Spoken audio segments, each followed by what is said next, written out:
시청자 여러분 안녕하십니까? 돈이 되는 이슈, 돈 버는 정보와 함께하는 경제 인사이트 정철진입니다. 자, 지난 8일이었죠. 삼성전자의 올해 3분기 잠정 실적 발표가 있었습니다. 삼성전자는 실적 발표와 함께 이례적으로 잘못했다, 죄송합니다라는 반성문까지 발표를 했는데요. 자, 삼성전자 위기설 일파만파 확산되고 있습니다. 우리 한국 증시를 뒤흔었던 반도체 겨울론 아직까지도 논란이 이어지는 데다가 이런저런 ASML의 실적 경고음도 나오고 있죠. 물론 좋은 뉴스도 있지만요. 자, 경제인사이트 첫 번째 이슈로는요. 천하의 삼성, 이 초격차를 유지하던 삼성전자의 위기설, 그 배경과 그럼 어떻게 해결해야 될지 삼성전자에 대한 이야기 자세하게 나눠보도록 하겠습니다.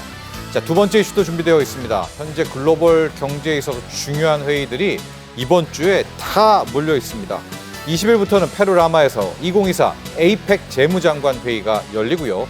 이후 23일부터 24일엔 미국 워싱턴 DC에서 2024년 제4차 주요 G20 재무장관 또 중앙은행 총재 회의가 열리고 이어서 워싱턴으로 가면 IMF 세계은행 연차 총회도 함께 열리게 되는데요.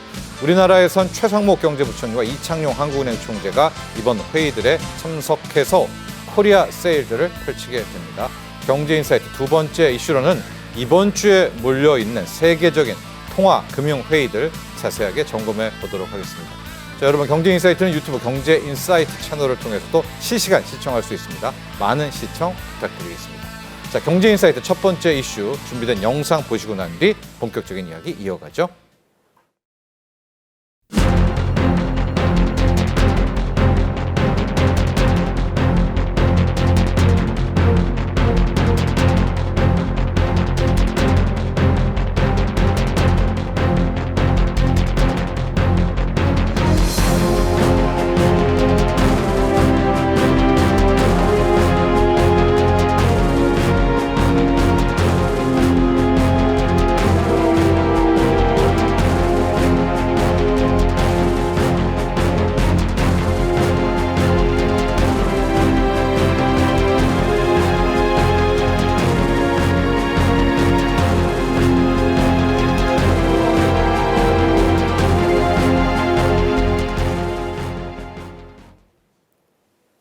고대역폭 메모리, 일명 HBM 부분에서 시작된 삼성전자의 위기론, 위기설이 좀처럼 가라앉지 않고 있습니다.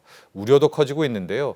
10월 말부터 11월 초에는 삼성에게는 중요한 이벤트들 몰려있죠. 창립일도 있고 또 고 이건희 회장의 사망기일도 있습니다. 현재 나오고 있는 삼성전자 위기설에 대한 그 배경, 또 앞으로 어떻게 극복해야 되나 전 국민들 주식 투자를 안 하더라도요. 관심이 참 클 텐데요. 지금부터 삼성전자에 대한 이야기 자세하게 분석해 보도록 하겠습니다. 이인철 참좋은경제연구소장 모셨습니다. 안녕하십니까? 네. 자타공인 1등 기업 삼성전자, 초격차 기업. 삼성이 만들면 다르다. 삼성. 자, 그러나 심지어 2주 전, 3주 전에는 시중 증권가 정보지에 부도설까지 나올 정도로 삼성전자의 위기설이 지금 쏟아지고 있습니다. 실적 발표하면서 반성문까지 내놓는다? 참 삼성답지 않은 그런 또 하나의 모습이었었는데, 자, 소장님, 현재 나오고 있는 삼성전자의 위기설의 핵심 배경 뭡니까? 아마 삼성이 이제 메모리 분야 1위에 올라선 건 1994년이에요. 30년 동안 한 번도 흔들린 적이 없습니다. 네. 물론 위기는 있었지만 곧 위기가 기회였습니다. 그런데 지금의 위기는 과연 옛날에 삼성이 추구하던 말씀하셨던 것처럼 초격차. 기술을 네. 통해서 통해서 이와의 격차를 더 벌일 수 있는 역량이 있는지, 혁신이라는 단어가 있는지, 품질이라는 단어가 있는지에 대한 의문이 제기될 정도인데요. 반도체 시장의 트렌드가 빠르게 변하고 있어요. 네. 과거에는 공급자 중심이었습니다. 삼성이 잘하는 건 소품종 대량 생산. 그러니까 범용 D램을 잘했습니다. 예. 이거는 PC용이든 스마트폰용이든 과거 삼성이 만들면 고객들이 줄 서서 웃돈 주고 사가했던 시절이 지났습니다. 네. 1920년대, 2020년대 들어서 이런 범용 시대가 지나고 다시 AI, 네. 인공지능 시대로의 전환이 빨라지고 있는데 문제는 이 두 시장에서의 삼성전자의 입지가 동시에 흔들리고 있다라는 겁니다. 범용시장은 중국에 네. 빠르게 지금 쫓아오고 있는 상황이고요. 그리고 특히 이제 인공지능 칩 시장에서는 글로벌 넘버 원이 아닌 글로벌 넘버 3로 전략해 있는 상황입니다. 이미 엔비디아를 중심으로 해서 거기에 얼마나 누군가 네. 납품 매니아를 두고서 이 시장을 판도를 좀 전환해 볼 수 있는데 SK 하이닉스가 이미 주도권을 쥐고 있고요. 네. 하물며 3위였던 이 마이크론까지 공식적으로 납품에 성공을 하고 있지만 아직도 삼성전자는 품질 테스트가 진행 중인 상황입니다. 자, 이러다 보니까 지금 이런 종합반도체 회사 모두 위기예요. 사실은 뭐 삼성전자뿐 아니라 인텔도 비슷한 상황입니다. 인텔이 먼저 무너졌죠. 맞습니다. 네. 자, 그러다 보니까 지금 도대체 지금 삼성이 왜 갑자기 이렇게 인류에서 1위로 전략했느냐를 두고는 여러 가지 분석이 있겠습니다만 앞서 제가 굉장히 공급자 위주의 시장에서 네. 수요자가 이 도면에 맞춰서 굉장히 다품종 수량 생산을 빨리 해야 되는데 네. 이게 늦춰지고 있다는 겁니다. 네. 특히나 삼성전자는 이제 2015년 말 지금 얘기하고 있는 인공지능 칩 HBM이라는 네. 고대역폭 메모리 양산에 성공을 했지만 그 당시 시장이 크지 않았습니다. 그래서 2019년 이를 간과하고 이 팀을 해체하기에 이릅니다. 그 인원이 어디로 갔느냐? SK 하이닉스로 이제 이동을 하면서 SK 하이닉스가 이 부분에 대해서 굉장히 치고 나가고 있는데요. 그러다 보니 내부 조직의 비효율성 문제가 꼬박꼬박 이제 지적이 되고 있는데 의사결정 과정에서 기술 전문가 의견이 전혀 반영이 되지 않고 있고요. 네. 이러다 보니까 보신주의가 만연합니다. 조직 문화가 혁신을 저해하면서 그동안 늘 1등 해왔던 그 1등주의가 너무 자리 잡고 이제 있는 상황인데 그러다 보니 전략적 투자를 단행해야 될 시점에서 시기를 놓치고 변화보다는 이제 안정, 비용을 따져보다 보니 지금과 같은 위기가 초래했다라는 지적이 나올 수밖에 없고 이런데 사실은 이제 그동안 한 4, 5년 전부터 TSMC, 이 파운드리 위탁 생산 부분도 조금은 이 1등을 해보겠다, 2030년까지 1등 하겠다라는 이제 투자 계획을 발표했지만 오히려 이제 4, 5년 지나고 보니 격차가 더 벌어지고 있는 상황입니다. 이런 데 대해서 삼성이 이렇게 부진한 반면에 인공지능 칩 시장으로의 전환이 빨랐던 엔비디아, 네. SK 하이닉스, 대만의 TSMC는 모두 어닝 서프라이즈 수준의 실적을 발표하고 있는데요. 물론 삼성도 위기 때마다 위기극약 처방을 했었거든요. 1995년 당시만 하더라도 애니콜이라는 무선 전화의 불량률이 2자릿수로 치솟자 지금 전체 애니콜 15만 대를 불러서 임직원들이 보는 앞에서 화형식을 거행했고요. 네. 또 2016년에는 갤럭시 노트 7, 이게 지금 배터리 불량으로 인해서 250만 대라는 정말 전후무한 이 전량을 이제 리콜해서 없애버리는 초강수를 두면서 위기를 기회로 반전시켰는데 네. 최근에는 그동안 이제 보여줘왔던 삼성이 있던 이런 DNA, 위기인식에 대한 DNA가 보이지 않고 있다라는 점이 문제인데 근데 앞서 이제 뭐 부도설 나온다 얘기했는데 부도설은 조금 너무 과한 얘기고요. 현금 유보금이 100조가 넘고요. 굉장히 좋은 인력들이 우리나라 최고의 인력들이 지금 포진하고 있는 상황입니다. 분명히 위기 돌파할 기회는 열려 있다라고 봅니다. 네, 애니콜 화형식, 그거는 이따가 어떻게 극복할 것인가 해서 저희가 다시 한번 짚어보도록 하겠고요. 자, 우리 이인철 소장의 이야기 정리해보면 실적도 부진하고 조직 문화도 흔들린다. 실적 쪽 이야기 먼저 해보도록 하겠습니다. 삼성이라는 곳이 이제 메모리 반도체를 하는데 메모리 반도체가 두 개로 나누잖아요. 범용 반도체, 요즘엔 첨단 반도체. 범용 반도체는 중국이 다 쫓아오고 첨단 반도체는 지금 소식이 없습니다. HBM3 8단, 12단, 엔비디아 수율 통과했다는 소식도 없고요. 이런 와중에 조직 문화도 흔들리는 데다가 또 하나 탈출구로 사왔던 파운드리, 시스템 반도체 쪽도 일감이 있어야 공장이 돌아가죠. 다 TSMC로 가면서 파운드리도 망가지고 있고 하나씩 분야별 보도록 하겠습니다. 우리가 말하는 D램 쪽, 특히 레거시 D램, 범용 D램은 중국이 기술 다 빼간 거 아닙니까? 이거 다 기술 유출된 거 아니에요? 이쪽도 굉장히 여기서부터 흔들리는 것 같아요. 맞습니다. 이제 3분기의 실적만을 놓고 보면 매출은 분기 기준 사상 최대입니다. 그런데 워낙에 높았던 영업이익 기대치가 예상치를 크게 많이 밑돌았죠. 9조 1천억 원에 이제 그쳤는데 물론 어닝쇼크의 주범은 이구동성으로 삼성전자의 반도체 부분의 부진을 들고 있습니다.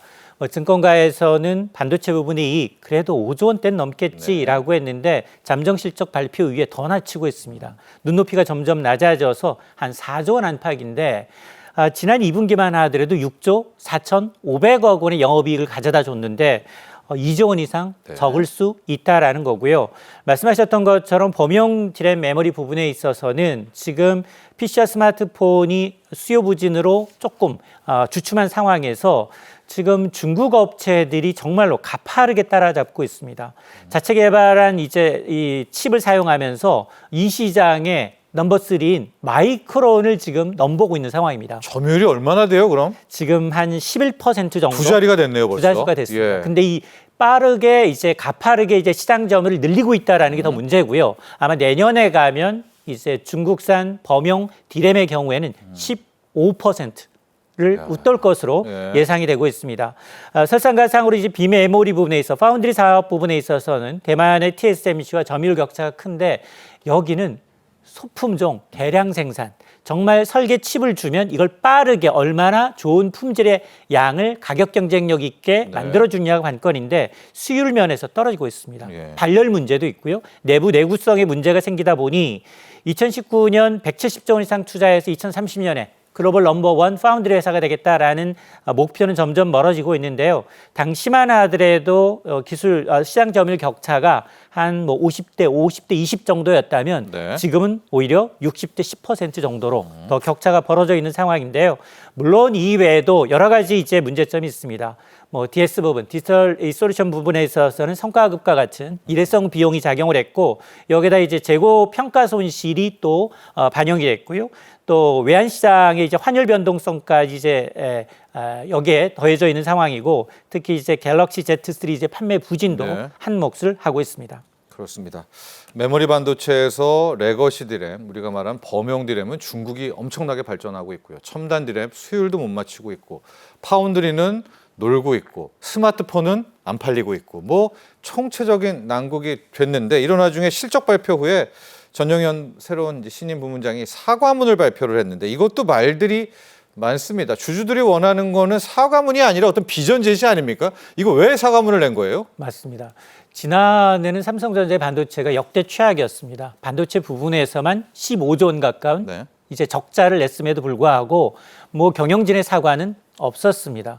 근데 이번에는 영업이익이 줄었을 뿐입니다. 9조 원대 영업이익을 냈다는 건 대단한 선속인 건 맞습니다. 그럼에도 불구하고 반도체 수장이 지금 실적 발표와 함께 사과를 했다라는 겁니다.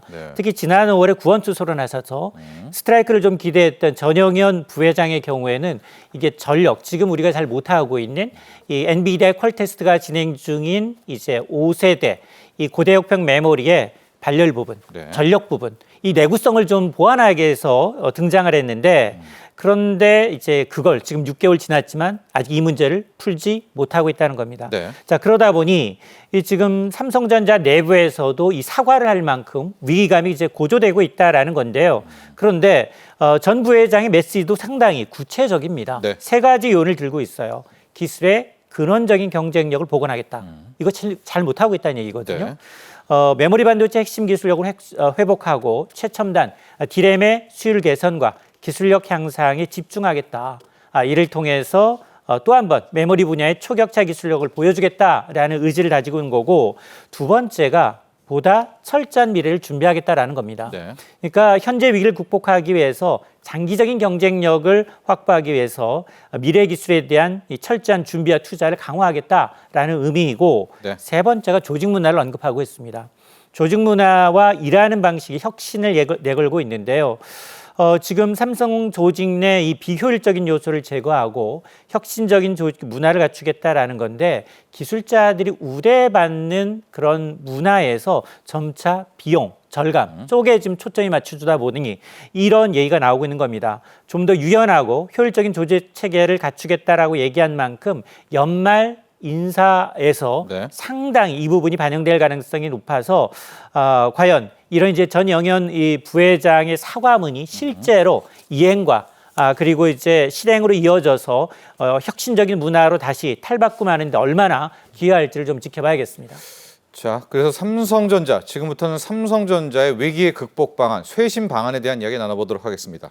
첫 번째, 바로 이 AI 칩에 들어가는 첨단 메모리 반도체인데요. HBM3E를 지금 보니까 안 될 것 같아요. 아예 하이브리드 본딩을 통해서 HBM4를 먼저 가 있겠다.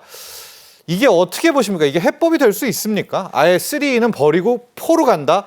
이게 왜 이러지라는 생각도 있고 차라리 잘 됐다는 의견도 있고 그러나 이걸 해법으로 내세운 것 같아요. 인공지능 칩 시장의 80%를 엔비디아가 독점하고 있는 상황에서 엔비디아의 인공지능 칩을 이제 납품할 수 있는 여부가 과연 이 시장, 인공지능 반도체 시장의 순위와 연결됩니다. 예. 직결되는데 이미 SK 하이닉스가 절반 이상을 지금 엔비디아에 독점 공급하고 있는 상황이고 네. 뒤늦게 마이크론까지 합류를 했습니다. 근데 삼성전자는 5세대, 8단이다, 12단이다. 아직도 퀄 테스트 중이고 네. 아직도 발열과 내구성 문제를 해결하지 못하고 있는 상황입니다. 네. 그러다 보니 나오는 거 내년 하반기에 이제 이 예정인 이제 6세대, 차세대 메모리 HBM4를 이제 네. 주력하겠다. 루빈이라고 하죠. 네네. 맞습니다. 네. 4를 이제 주력하겠다라는 겁니다. 일부 이제 첫 수율에 성공하다라는 뉴스가 나오고 보니까 예. 오히려 6세대 개발에는 좀 긍정적인 시그널이 아니냐라는 건데요. 직접도도 크게 향상이 돼 있고 그리고 성능도 대폭 개선했다라는 게 이제 삼성전자의 설명인데 물론 저는 단기적으로 이제 6세대 인공지능 칩 성공 여부가 향후 어떤 이 삼성전자 입지를 어느 정도 강화할 수 있는 요인이 될 거라고는 봅니다. 네. 그럼에도 불구하고 그 사이에 SK 하이닉스와 마이크론이 가만히 있겠느냐. 마찬가지로 그 누적된 기술을 향해서 왜냐하면 이 고객 입장에서 엔비디아 입장에서는 네. 그동안 이 자기의 도면을 갖고서 누가 설계를 잘해줬고 누가 굉장히 코스적인 측면, 성능적인 측면을 전부 다 테스트해서 부합하고 있는 상황이고 이미 엔비디아는 이 블랙웰이라는 차세대 칩을 이제 이 장치로 한 이 많이 인공지능 팔고 칩에 있죠. 대해서 네. 내년 1년치 물감을 미리 받아놨다라고 이제 얘기를 하는 상황이기 때문에 네. 가장 손쉬운 건 SK 하이닉스입니다. 자, 그러다 보니까 이 삼성전자는 후발주자일 수밖에 없는데요. 저는 이게 이 삼성전자가 더 큰 그림을 그려서 물론 뭐 6세대 칩에서 어느 정도 삼성 SK 하이닉스의 점유율을 좀 끌어모으는 것도 중요하지만 그러나 이제 탈 엔비디아가 안 돼서 지금처럼 엔비디아를 중심으로 해서 전 모든 이 테크 기업들이 줄 서서 받는다면 삼성전자는 영원히 1위일 수밖에 없습니다. 네. 그렇다면 지금 아마 삼성전자가 이른바 이제 마하칩이라는 이름으로 통합된 인공지능 칩을 설계하고 있거든요. 이건 또 다른 기술이기 때문에 네. 또 다른 기술이기 때문에 이 기술을 얼마나 잘 발휘해서 네. 고객한테 그동안 잃었던 집 나간 고객들을 어느 정도 끌어들이느냐. 그리고 이게 표준이 돼야 되거든요. 내가 아무리 좋은 기술을 만든다 하더라도 이게 표준이 안 된다면 물건을 갈 수 있습니다. 네. HBM4에 가서 성공하는 것도 좋지만 일단 이인철 소장께서도 HBM3 8단이든 12단이든 보여주고 4를 가야죠. 우리가 항상 그러잖아요.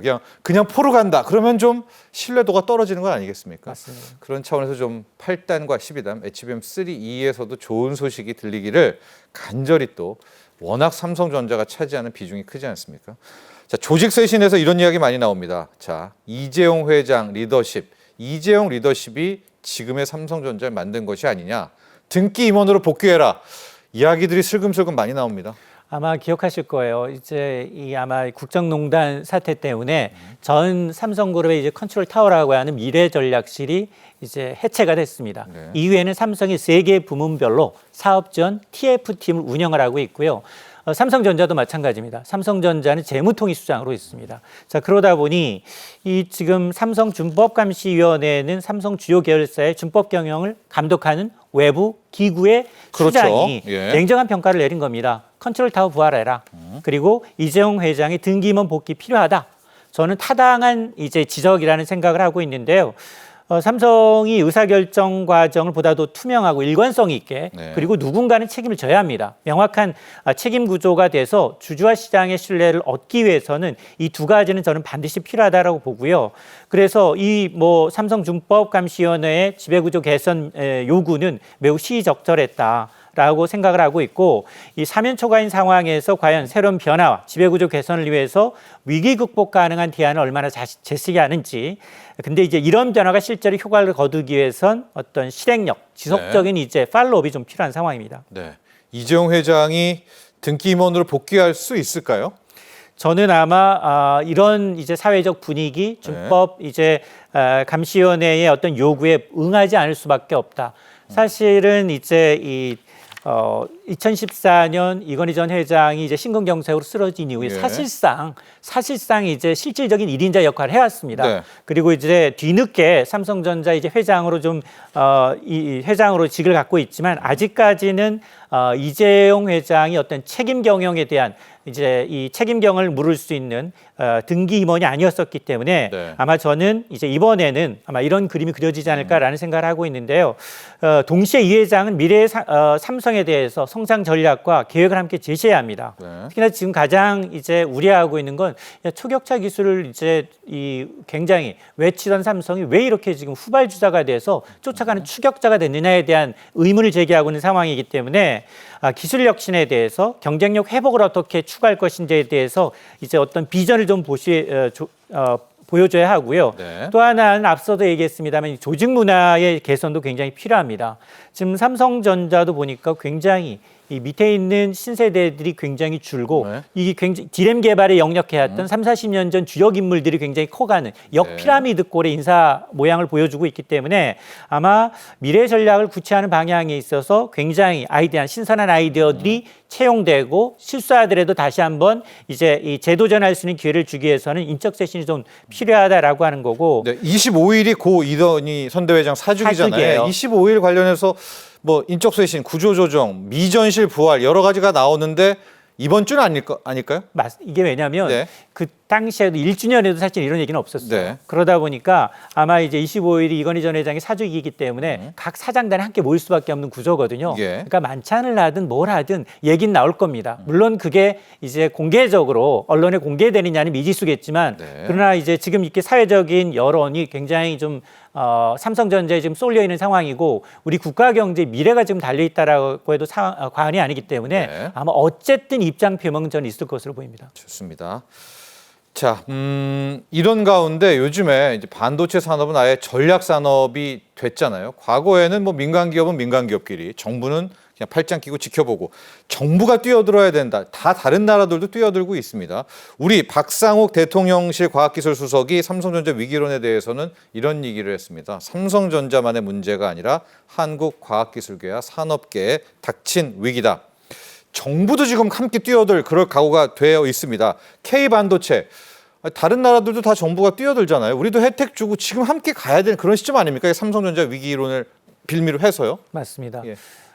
여론이 조금 좋아지긴 했지만 예. 그럼에도 불구하고 아직은 국가적 지원은 다른 이 여타 경쟁국에 비해서 굉장히 열악한 게 우리나라가요. 사실입니다. 그렇습니다. 왜냐하면 바이든 대통령이 3년 전 웨이퍼를 들고 나오면서 이게 기업 간 문제에서 국가 간 미래 먹거리 경쟁으로 지금 와전되고 있습니다. 미국은 칩스법을 통해서 미국의 반도체 공장을 건설할 경우 설비 투자의 최고 15%까지 현금 지급, 예. 보조금을 지급하고 있고요. 70조 원을 풀었는데 삼성도 지금 한 9조 원 가량을 받도록 돼 있습니다. 이게 미국만의 문제가 아니라 유럽도 비슷합니다. 네. 유럽도 지금 한 60조 원 넘게 지금 현금을 풀고 있고요. 가까운 나라 일본도 18조 원의 현금을 풀면서 글로벌 반도체 기업들을 적극적으로 유치하기 위해서 국가가 나서고 있습니다. 중국은 아예 인재를 빼오잖아요. 정부, 공산당이. 맞습니다. 맞습니다. 그런데 이제 우리는 오히려 삼성전자의 연구 인력들이 빠져나가고 있습니다. 삼성에서 글로벌 1위 업체에서 근무했던 연구 인력이라면 전 세계 어디에도 그렇죠. 먹힌다는 얘기거든요. 자, 그러다 보니까 우리가 지금 사실은 우리는 보조금 꿈에도 이제 얘기조차 못 꺼내고 있는 상황이고요. 네. 그나마 세액공제 한도가 3년 정도 더 연기해보자. 대기업 특례라면서 이제 세액공제에 그치고 있는데 뭐 반도체라는 전략 이제 이 기술 시설 투자에 대해서 네. 세액공제 대기업이라면 8%에서 한 15% 가량 상향 조정하는 그걸 3년 정도 연장하는 안이 국회에 제출이 돼 있는데 전 세계가 아마 미사일 대포를 장착해서 반도체 전쟁에 개발 전쟁에 나서고 있습니다. 근데 우리는 구시대적인 소총 갖고 지금 싸우고 있는 형국이에요. 네. 그러다 보니까 글로벌 1위가 아니라 네. 글로벌 넘버 2가 아니라 넘버 3로 지금 전략하고 있는 상황인데요. 우리나라의 먹거리입니다. 우리 경제 한 20%를 차지하고 있는 반도체가 흔들린다면 이게 우리 국가 경제에 이제 굉장히 전환점이 될 수 있기 때문에 발상의 전환이 좀 필요하다. 대기업에 대한 특례 우려를 좀 극복하고 네. K 반도체 산업에 어떻게 하면 성장과 전략을 같이 할 수 있을지 머리를 맞대야 합니다. 그렇습니다. 대기업한테 특혜 주는 거 아니야? 참 이런 국민 감정을 극복하는 게 정말 중요하겠죠. 예. 그런데 정말 세계를 돌아보면 모든 국가들이 그냥 전폭적으로 반도체는 지원하니까 우리만 또 너무 안 하는 것 같다 이런 생각 듭니다. 맞습니다. 예. 또 특히나 적어도 이제 반도체 클러스터, 용인이든 클러스터를 조성하기로 했는데 여기는 뭐냐? 전력과 그렇죠. 용수 문제가 네. 걸림돌입니다. 이거 어떻게 이제 이런 기업과 정부와 지자체가 적극적으로 나서서 이게 반도체의 어떤 생태계를 조성하는 것이거든요. 네. 그러다 보니까 이런 이제 큰 그림에 있어서는 여야 정쟁의 대결이 좀 지양돼야겠습니다. 네. 자, 삼성전자 위기론의 배경 그리고 그 극복 방안에 대한 이야기 함께 나눠봤습니다. 이인철 참 좋은 경제연구소장과 함께했습니다. 감사합니다. 자, 이제 두 번째 이슈로 넘어가 보도록 하겠습니다. 이번 주 미국 쪽, 페루 쪽에서 금융 통화 정책 관련한 엄청나게 중요한 회의들 이어지고 있거든요. 자, 영상 보시고 난 뒤에 이 이벤트들 하나씩 점검해 보도록 하죠.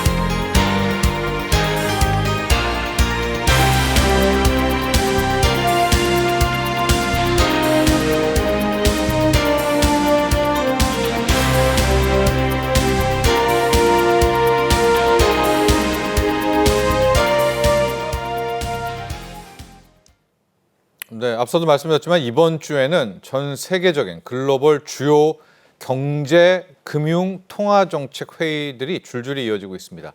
최상목 부총리, 이창용 한국은행 총재 당분간 꽤 긴 기간 동안에 못 돌아오실 겁니다. 거의 페루 갔다가 뉴욕 갔다 워싱턴 갔다가 참 긴 기간 동안에 많은 회의들 또 내용들 주고받을 것 같은데요. 이 글로벌 이벤트들 오늘 집중적으로 분석해 보도록 하죠. 황세훈 자본시장연구원 선임 연구위원과 함께합니다. 안녕하십니까? 네, 안녕하세요. 반갑습니다. 자, 바쁩니다. 바로 시작해 보죠. 에이펙 재무장관 회의부터 들어가 보도록 할까요? 페루 라마에서 열리는 에이펙 재무장관 회의. 최상목 부총리가 기획재정부 장관이니까 이제 참석하겠죠.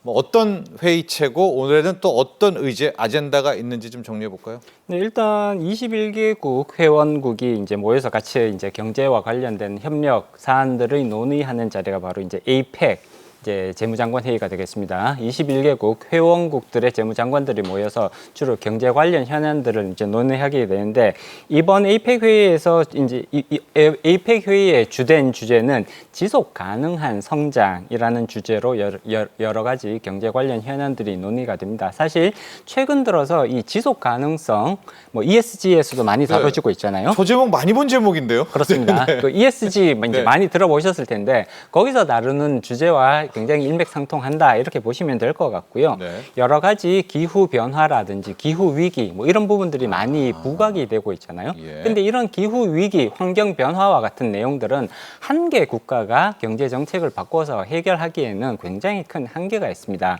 글로벌한 차원에서 경제와 관련된 규제라든지 경제 협력들이 이루어져야 이 본격적인 효과를 낼 수가 있거든요. 그렇죠. 그렇기 네. 때문에 이 지속 가능한 성장에 있어서는 글로벌 협력이 굉장히 중요하고요. 에이펙과 같은 여러 개 국가가 모여 있는 협의체에서 관련된 환경 정책이라든지 경제 정책을 조율해서 서로 일관성을 가지도록 만들어주는 것이 대단히 중요하다 이렇게 볼 수가 있습니다.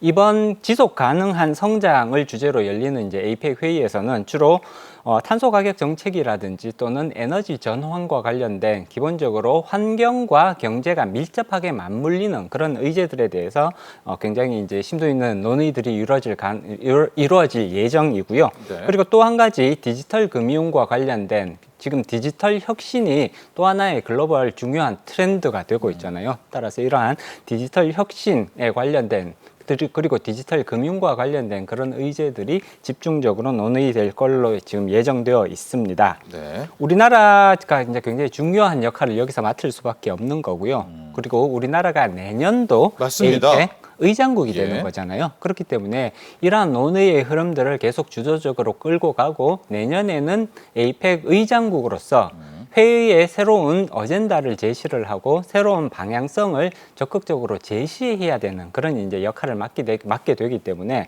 이런 거에 관련된 논의도 이루어질 예정입니다. 최상목 부총리께서 지금 직접 참여를 하고 계시는데요. 최상목 부총리가 내년도 의장국 이기 때문에 의장으로서 이제 선임되는 그러한 절차도 이번 APEC 회의에서 진행될 예정으로 있습니다. 그렇습니다. 방금 말씀 주셨지만 이제 내년 10월이 되면 우리나라 인천입니다. 인천에서 APEC 재무장관회의 의장국으로서 개최를 합니다. 이게 20년 만이라고 하는데 그럼 이제 직전 연도긴 하지만 최상목 부총리가 뭐 차기 의장국을 할 일도 많고 그렇죠. 사전 그렇습니다. 준비위원회도 하고 우리로서도 할 일이 되게 많겠습니다. 네, 사전적으로 준비해야 할 부분들이 예. 굉장히 많습니다. APEC 이제 준비위원회라는 것이 그렇죠. 이제 조직이 되어 있는데 예.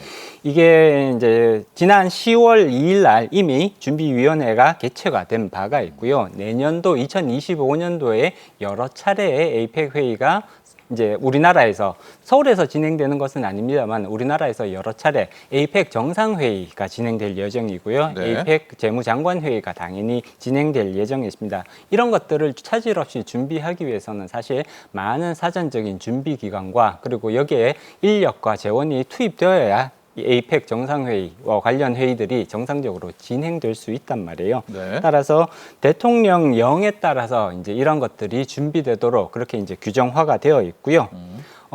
그 이전까지 지난번 이게 이제 한 20년을 간격으로 해서 의장국이 되돌아옵니다. 21개 국가가 있기 때문에 거의 한 20년 주기로 의장국이 되돌아온다, 순번이 돌아온다라고 보시면 될 텐데 지난번 준비위원회는 외교부 장관이 준비위원회 위원장의 역할을 맡으셨거든요. 예. 근데 이번 준비위원회부터는 외교부 장관이 아니라 국무총리께서 직접 준비위원회의 위원장 역할을 이제 수행하게 되고요. 그만큼 이 APEC에 대한 국가적인 관심도와 그리고 지원도가 더 높아지게 된다라는 것을 의미한다고 보시면 될 것 같습니다. 자, 여기가 페루 라마에서 열리는 이제 APEC 재무장관 회의잖아요.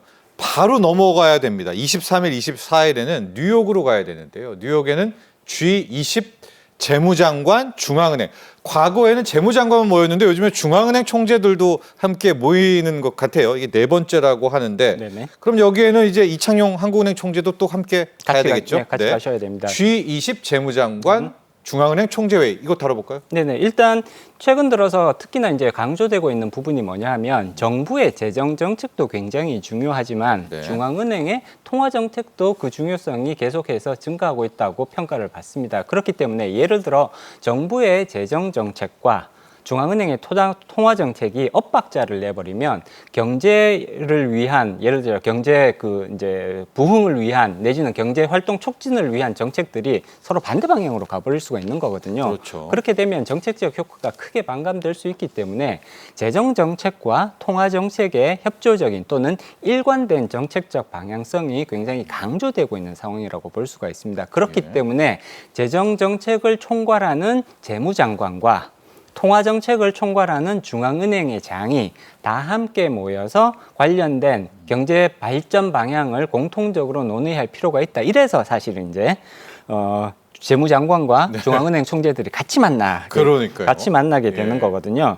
이제 우리나라 같은 경우에는 지금 그 국제금융체제 실무회의라는 것이 그 산하에 있는데 최상목 부총리께서 여기 이제 의장으로 지금 선임이 되어 계시는 거거든요. 네.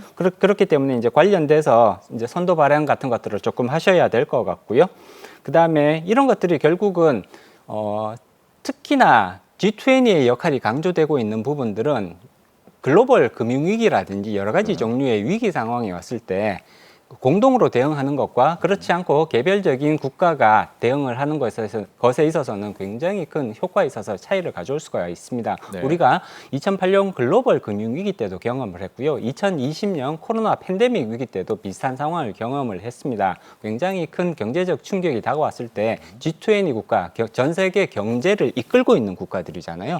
이 G20 국가들이 경제 정책 그리고 통화 정책을 일관되게 폈을 때 그 경제 충격을 흡수할 수 있는 정도가 각자 개별 국가가 알아서 판단하는 것보다는 오히려 이렇게 통합해서 조정을 해주는 것이 훨씬 더 경제 충격을 빨리 흡수하고 위기에서 벗어나는 데 더 효과적이다라는 이런 것들이 있기 때문에 재정정책 담당자, 네. 재무장관과 통화정책 담당자들이 이렇게 이제 다 같이 만나서 경제정책 방향을 이렇게 조율할 수 있는 이런 자리를 만들게 되는 것이죠.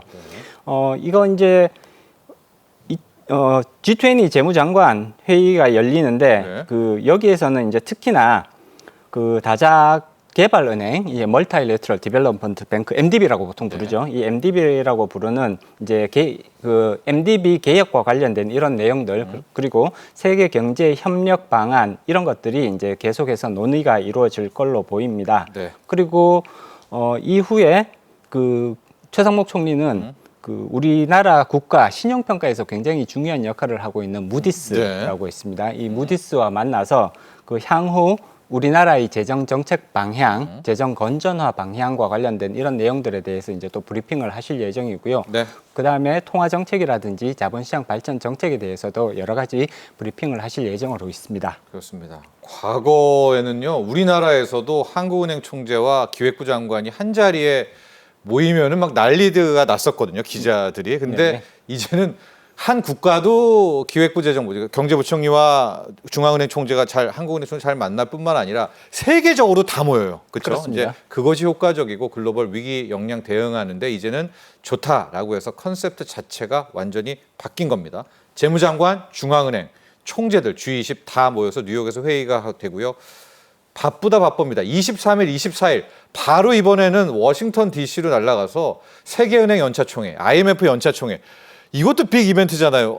이창용 총재, 한국은행 총재가 여기 또 갑니다. 그렇죠? 네. 일단 IMF 같은 경우는 국제통화기금인 거잖아요. 그렇기 때문에 은행의 역할이 이제 일정 부분 여기에 부여되어 있다라는 점, 그다음에 월드뱅크는 세계은행인 거니까 당연히 IMF와 비슷한 역할을 또 맡고 있는 기관이라고 볼 수가 있습니다. 글로벌 금융시장, 특히 글로벌 정부 부채와 관련된 이런 금융시장에 있어서는 굉장히 중요한 역할을 담당하는 두 개의 국제기구라고 볼 수가 있는 거고요. 네. 이 IMF, 그다음에 월드뱅크 연차총회에서는 결국은 여러 가지 국가, 특히 국가의 재정 건전성과 관련된 그런 이제 여러 가지 논의 사항들이 이제 화두가 될 수밖에 없는데, 이러한 특히나 재정 건전성, 그러니까 코로나19 이후에 재정 건전성에 굉장히 크게 부담을 느끼는 국가들이 증가하고 있는 것이 사실입니다. 국가 부채, 전반적인 국가 부채가 증가하고 있거든요. 네. 그렇기 때문에 재정 건전성을 어떠한 식으로 확보할 것이냐,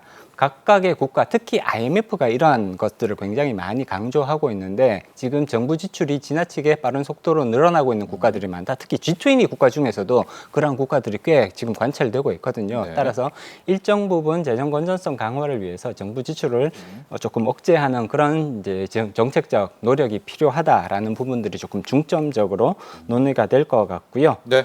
앞서 그 5가지 쟁점 이야기를 해주셨는데 이 중에서 조금만 더 깊이 들어가 보도록 하겠습니다. 자, 여러분, 간밤에 나온 뉴스 중에 하나가 미국의 부채 또 누적 적자가 너무 심해가지고 미국 예산 중에 국방비보다 이자 내는, 미국에 발행한 국채에 대한 이자 비용이 더 많이 나오는 이런 상황까지 왔다. 이번에 IMF 연차총회에 대해서도 이 정부 부채, 공공부채에 대해서 경고를 했는데, 앞서 잠깐 좀 자막이 나갔었나요? 미국, 브라질, 프랑스, 이탈리아, 우리가 알고 있는 이런 나라들이 오히려 더 위험하다, 이렇게 네. 평가를 했습니다. 네, 그렇습니다. 예. 일단 정부 부채가 굉장히 높은 수준까지 올라가 있는 국가들이 G20 안에서도 다수 예. 관찰이 된다라는 예. 점은 상당히 우려스러운 점이라고 볼 수가 있습니다. 그중에서도 특히 미국이 가장 대표적인 사례가 될 수 있겠는데요. 예. 미국은 세계가 인정하는 초강대국이기는 합니다만, 경기도 제일 좋다면서요? 네, 경기도 지금 굉장히 네. 지금 강세를 보이고 있잖아요. 그럼에도 불구하고 미국 정부가 가지고 있는 이 천문학적인 부채 때문에 굉장히 큰 정부의 재정적인 부담 요소가 될 수밖에 없다. 특히나 예. 지금 지속 가능성을 우리가 계속해서 반복적으로 논의를 하고 있단 말이에요. 예. 사실 이 이제 월드뱅크 IMF 연차 총회에서도 사실은 이 지속 가능성에 대한 논의가 이루어질 수밖에 없는 것이 정부의 부채, 특히 미국 정부의 부채가 이렇게 높은 수준으로 올라가서 그 이자 비용이 심지어 국방비를 국방비 지출을 능가할 정도라면 과연 미국 정부 부채가 지속 가능한 수준을 벗어난 것이 아니냐 예. 이런 우려가 제기될 수밖에 없는 것이거든요. 따라서 정부 부채 증가 속도를 일정 수준 이하로 통제할 수 있는 그런 제도적인 보완 장치, 물론 이미 그런 보완 장치들이 일부 마련은 되어 있습니다만 예. 효과적으로 작동하고 있지 못하다는 비판이 대부분이거든요. 그렇기 때문에 이런 부분들에 대해서 조금 더 구체적이고 다른 방법의 접근법이 필요하다라는 그런 논의가 이루어질 것 같습니다. 네. 미국뿐만이 아니라 말씀하셨듯이 뭐 이탈리아 예. 굉장히 경제 규모가 큰 국가란 말이에요. 프랑스도 마찬가지입니다. 프랑스요. 굉장히 경제 규모가 큰 국가임에도 불구하고 비슷한 지금 문제에 시달리고 있는 거거든요. 네. 따라서 G20 국가 안에서도 이런 문제에 대해서 조금 더 적극적으로 대비할 필요성이 있다. 그렇지 않다면 이런 국가들이 머지않은 미래에 굉장히 큰 어려움을 겪을 수도 있다라는 경고가 나올 수밖에 없는 것이죠. 그렇습니다. 자, 지금 미국 경제 좋은데 또 우리 황세윤 박사 이야기 들어보면 이게 반칙 같아요. 빚져가지고 달러 엄청 찍어가지고 지금 경기 살려놓은 거 아닙니까? 네, 그렇습니다. 예, 그걸 또 이제 경고를 했지만 참 이렇게 봐야 될지 저렇게 봐야 될지 미국이라서 이걸 봐줘야 될지 여러 가지 딜레마가 있는 또 IMF 세계은행 연차 총회다 이런 생각도 드는데 우리 한국 경제에 대한 이야기도 살펴봐야 될 것 같습니다. 경제 성장률 전망치 이제 나오잖아요. 연말도 네네. 다가오게 되면서 네. 우리나라의 한국의 경제 성장률 어떻게 바라보고 있습니까? 일단 올해는 기본적으로 2%대 초중반 정도의 경제 성장률을 결국은 달성하게 될 가능성이 높아 보입니다. 이제 기본적으로 지금 저성장 기조가 고착화되고 있다라는 것은 뭐 많은 국민들이 이미 다들 알고 계실 거예요.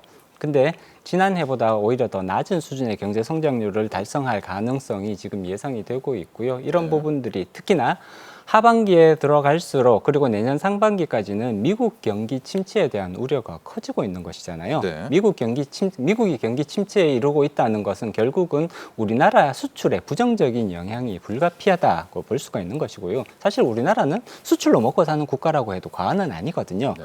따라서 미국 경기 침체는 바로 우리나라 수출 부진을 의미하는 그렇죠. 것이고 네. 수출이 떨어지게 되면 바로 경제 성장률 저하로 이어질 수밖에 없다라는 점. 그렇게 봤을 때는 사실 내년 상반기까지는 우리 경제가 계속해서 조금 침체되는 그런 이제 모습을 보일 가능성들이 높다. 경제 성장률이 떨어진다는 얘기겠죠. 네. 그렇게 봤을 때 전반적으로 올해는 2%대 초반 정도의 경제 성장률을 달성할 가능성이 현실적으로 더 높지 않을까 이렇게 봐야 될 것 같고요. 네. 이것이 뭐 마이너스까지 떨어진다 뭐 이런 의미는 전혀 아닙니다. 네. 그렇기는 하지만 낮은 수준 2% 예전 같았으면 기본으로 3%는 우리가 끌고 갔는데 3%를 달성하는 것이 점점 더 어려워지고 있다. 올해 당연히 안 될 것 같고요. 네. 내년에도 3%의 달성이 쉽지 않을 것 같다라는 전망이 주류를 이룰 수밖에 없습니다. 맞습니다. 올해 수출이 좀 좋을 때 내수 경기를 최대한 좀 끌어올리는 것이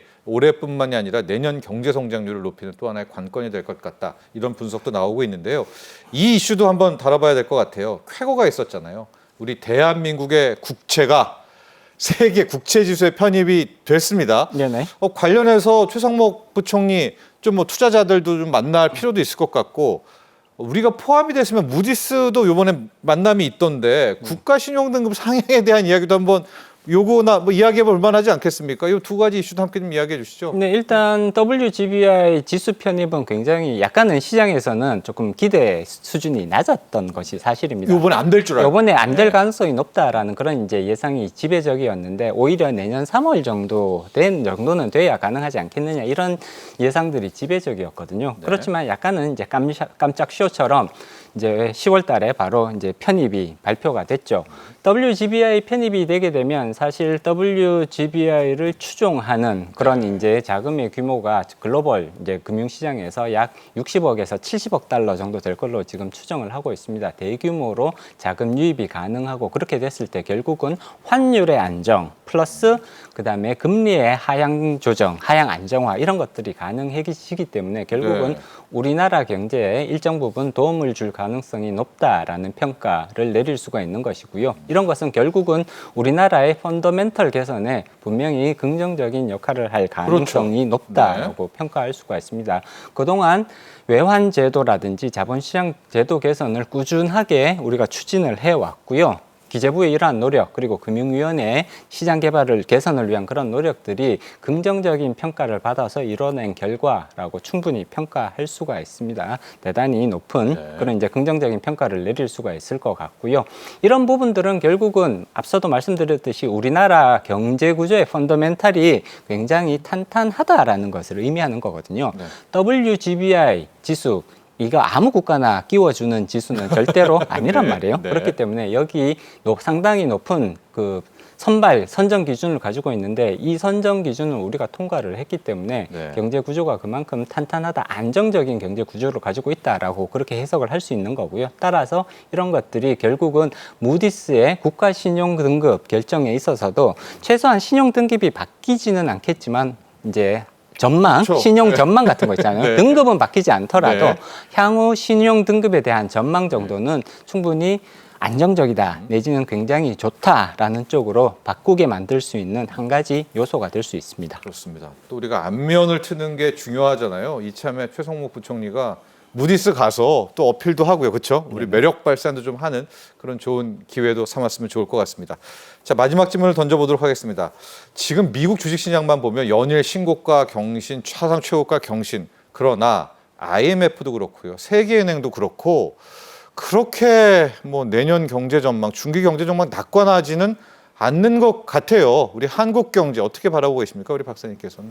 일단 내년도 같은 경우에는 앞서도 말씀드렸듯이 우리나라 경제에 가장 크게 영향을 미치는 미국 경제가 상당히 이제 조금 침체되는 쪽으로 갈 가능성이 높다고 전망이 계속해서 나오고 있습니다. 물론 주식시장은 맨날 저러는데. 네, 경제 지표는 지금 왔다 갔다 하는 예를 들어 좋은 고용 지표가 발표됐다가 또 다음 달 되면 또 고용 지표가 또 굉장히 또 안 좋은 것처럼 발표되고 이런 왔다 갔다 하는 그런 경제 지표가 발표되고 있어서 여러 투자자분들께서 굉장히 조금 혼란을 느끼실 가능성이 높습니다. 그렇기는 하지만 지금 현재와 같은 미국 주식시장의 고공행진 또는 미국 시장의 굉장히 지금 그 경제 상태가 미국 경제는 굉장히 좋아 보이거든요. 근데 어떻게 보면 미국 경제만 나 홀로 좋다라는 평가를 내리지 않을 수가 없거든요. 사실 미국을 제외한 나머지 국가들을 보면 사실 경제 상태가 그렇게 좋다고 평가하기, 전반적으로 좋다고 평가하기는 어렵습니다. 그리고 미국의 이 상승 사이클이 계속해서 이어지기도 대단히 어려운 것이거든요. 미국 금융시장의 지금 상승 사이클을 보면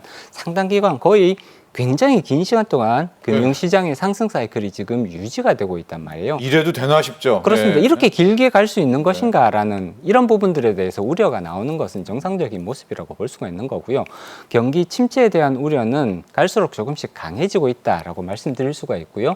미국의 금융시장의 이 상승 사이클도 머지않아 이 정점에 이를 가능성을 우리가 충분히 조금 여기에 대해서 준비를 할 필요성이 있을 것 같습니다. 그렇기 때문에 내년도에는 올해보다는 조금 더 안 좋은 경제 상황으로 갈 가능성을 우리가 충분히 염두에 두고 거기에 대비하는 자세가 필요할 것 같습니다. 그렇습니다. 자, 이유 없는 또 낙관보다는 열심히 준비하는 또 그런 자세가 필요한 그런 내년도에 대한 경제 대응 전략까지도 들어봤습니다. 자, 도움 말씀 주신 황세훈 자본시장연구원 선임연구위원 여기서 보내드리도록 하죠. 감사합니다. 자, 여러분 경제 인사이트 오늘 준비한 소식은 여기까지입니다. 지난 2022년 영국이 야간 경제를 통해 거둬들인 경제적 효과가 1,365억 파운드, 240조 원이 넘는다고 합니다. 미국은 2019년 기준으로 23조 원을 넘게 야간 경제로 벌었다고 하고요. 밤의 경제가 도시를 먹여 살리고 있다. 자, 이렇게 되니까 이 야간 관광 활성화에 저마다의 국가들이 뛰어들고 있는데요. 우리나라도요, 문체부가 야간 관광 특화 도시 조성 사업을 통해서 올해까지 모두 10개 도시를 이 야간 관광 특화 도시로 선정해서 조성해 나간다고 합니다. 인천 있고요, 경남 통영시, 부산 당연히 포함되어 있고 강릉시, 이런 도시들이 특화 도시로 언급이 되고 있습니다. 자, 여러분, 이제 점점 가을이 무르익어 가고 있죠. 또 밤도 길어지고 깊어지고 있습니다. 너무나 또 힘들고 정신없이 시작된 월요일이지만은요, 오늘 퇴근길에 잠깐 가을밤 느끼시는 또 그런 여유 한번 가져보시면 어떠실까요? 자, 오늘 여기서 인사드리도록 하겠습니다. 수요일 오후 3시에 여러분 다시 찾아뵙죠. 시청자 여러분, 감사합니다.